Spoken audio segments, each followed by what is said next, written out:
What's up everybody, Jonathan here with Boston Collectors, and in today's video, is it worth the price? The Purge Trooper from the Star Wars Obi-Wan Kenobi series. So before we start talking about anything related to the photos or anything that's in the box, let's go ahead and talk about that price. $235. Yeah, let's just marvel in that for a minute because, again, I don't really want to talk about if it's worth it if we haven't even checked anything out yet. But the first thing I always do is I look at the price right before I look at anything else. So $235, keep that in mind. Again, as always, don't forget to apply the payment plan if that's something you're interested in. The highest number of payments can go up to 4. Your NRD is set for $23.50, and believe it or not, the charges start as early as next year in April. Now, the expected to ship date is between July 2023 to December 2023. Now, I know for a lot of us, that's a very large window, right? But this is actually accurate to what's on Hot Toys' website.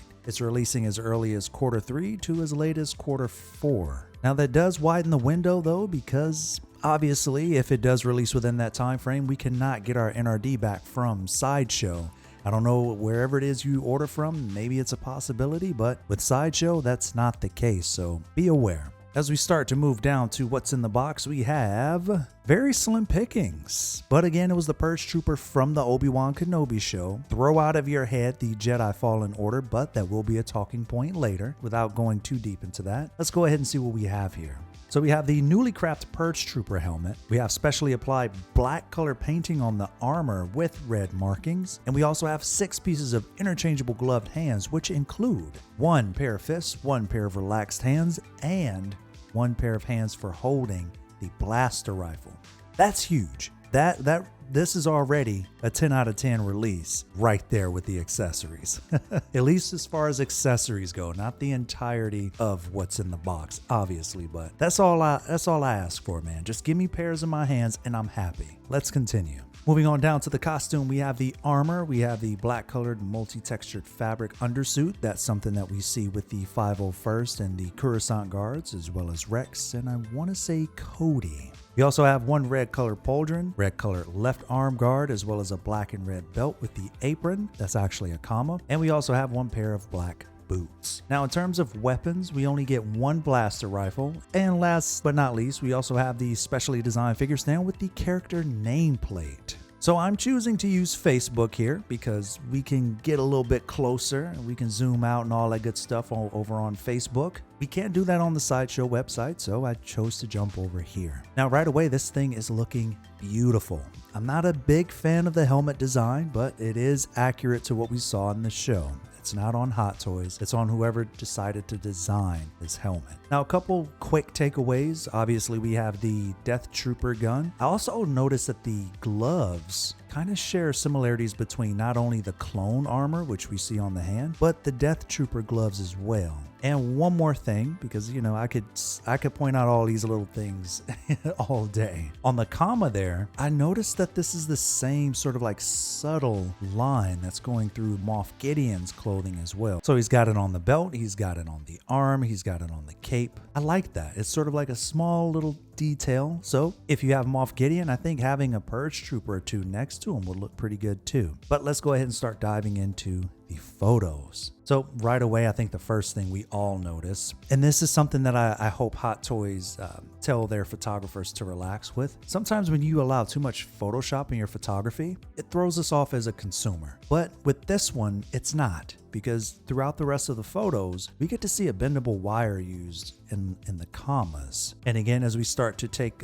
closer notice to the armor, we have the belt that was used on the 501st, the Coruscant guards, the leg guards as well. Now, one thing, the crotch guard there, it's similar, but it's not. So I'm not seeing the waist area at all. So I'm wondering if this is attached to the belt, if it's attached to the stomach plating, I don't know. But they did, from here and from a lot of the photos, they did sort of get rid of that, if you will. So another thing that I noticed is the guard here on the arm. This entire thing is inverted in terms of the buttons and the communicator. I thought that was interesting as well. So if you have a 501st or a Coruscant guard, run and check that out and come back and let me know what you think, because I thought that that was an interesting takeaway. Another thing, obviously, we have some smaller nuances and nods to the other clone armor. But this whole torso, this midsection is all new, which I thought was interesting. I like that the breastplate there looks very reminiscent to the clone armor guards, but I also like that the designer decided to keep those smaller nuances and just kind of add on top of it. Again, we have that helmet design, which is very Vader-like. I don't know how I feel about it. If you're familiar with a haircut, it's actually called the shag. Shout out to my southern folks. It reminds me of that haircut. I'm not a fan of the overall design. I prefer the ones from the Fallen Order, but we'll talk about that in a bit. Now, again, as I mentioned before, we have that whole new torso, and that comes with a new back piece as well. This red sort of marking there on the arm, this is very reminiscent of what we see on the clone troopers as well. It's just red. I also love that we have that ribbed bodysuit, which we have on the clones from previous sales. And another thing, I do like that they tried to add some of some smaller nuances from the clone armor in terms of the depth there on the chin. I do hope that that's actually that they don't paint, and those are actual grooves. For those of you who have any of the clones, you know that that's just painted on. We actually don't have that on the suit itself, but we do have the grooves, if you will, in the nostril area. So I'm hoping that we get that, but we'll see, right? So we have a couple of them. I plan to pick up 2 of these, but I only pre-ordered 1 because Sideshow Con and SDCC is this month. I want to chill. I did pick up 1. Hopefully, I'm in that first batch so that you all can get that review sooner rather than later. But I do plan to pick up another one once it's in stock. Moving on, again, we see the comma being used. I'm also hoping that the pauldron there isn't going to limit the articulation in the helmet. Now, I only have 1 figure that's utilizing the pauldron, and that's the Incinerator Trooper, and I'm not a big fan of the pauldrons. I also have Captain Rex, another example, right? I'm hoping that at least this one is movable. On Rex, it's not, which is unfortunate, but I'm hoping that it doesn't restrict that helmet movement on the Purge Trooper. Another brand new piece that I want to point out here are the shoes, which I don't actually have anything that's utilizing something similar. I mean, you could look at the Death Trooper and say it's similar, but why? Because it's black. That's it.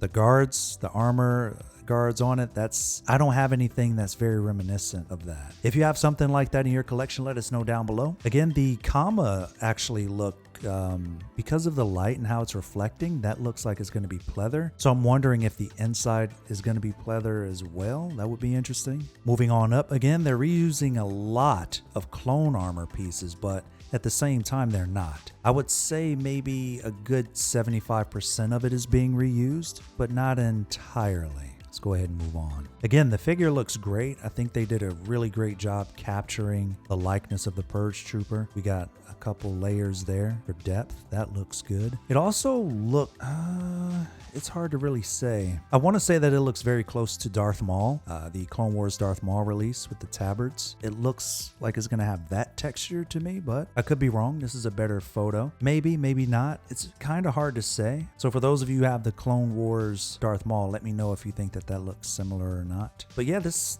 thing's looking dope. I like it. Yeah, so here we go. We have the accessory sheet. Now for $235, right? We can go ahead and use Sideshow for this one. For $235, I'm going to say it, y'all. I really think that this should have been a little bit lower. I would say maybe $215, $220. I know that's like barely knocking down much, but taking down a little bit is saving money, for something else. And this doesn't look like a $235 figure to me. I don't know if it's hiked up that high because of the pleather in the comma, maybe. I don't know, but we also have inflation going on right now too. Can't wait until that's over. Trust me. They're also reusing quite a few pieces. Again, if we talk about the hands there, now the glove portion is utilized by the Death Trooper, but the portion on top of that hand is clone armor, right? The gun absolutely reissued from the Death Trooper, so there's that. A lot of clone armor being reused here, but for the right reasons, right? The Purge Troopers are clones who executed Order 66 and they serve the Empire. So technically they're Imperial Troopers, which that's what we have here. That's what the Purge Trooper is.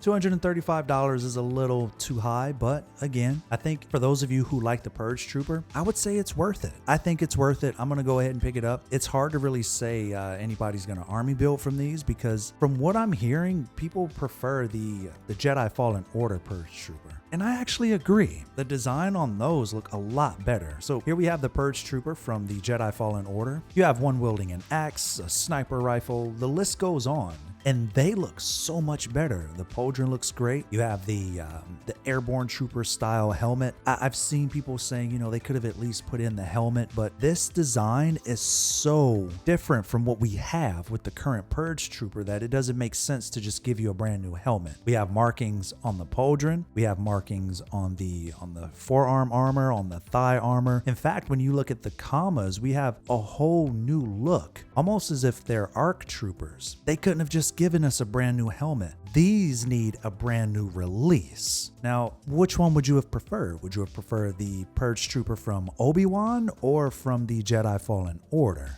Now, if they had given us this at $235 and they gave us every version of the Purge Trooper, I'd say, heck yeah, that's worth the price. But $235 for this and that's kind of it. We couldn't even get the pistol that came with the Death Trooper. You know, I know they didn't have it, but technically if they just gave it to us, I'd be all right, but I'm not mad either. So $235, I'm going to say it's worth it. Let us know what you think down below. This is Jonathan with Boston Collectors. If you're trying to lock this down, go ahead and run over to Sideshow. Don't forget to apply your payment plan and we'll catch you on the flippity flop.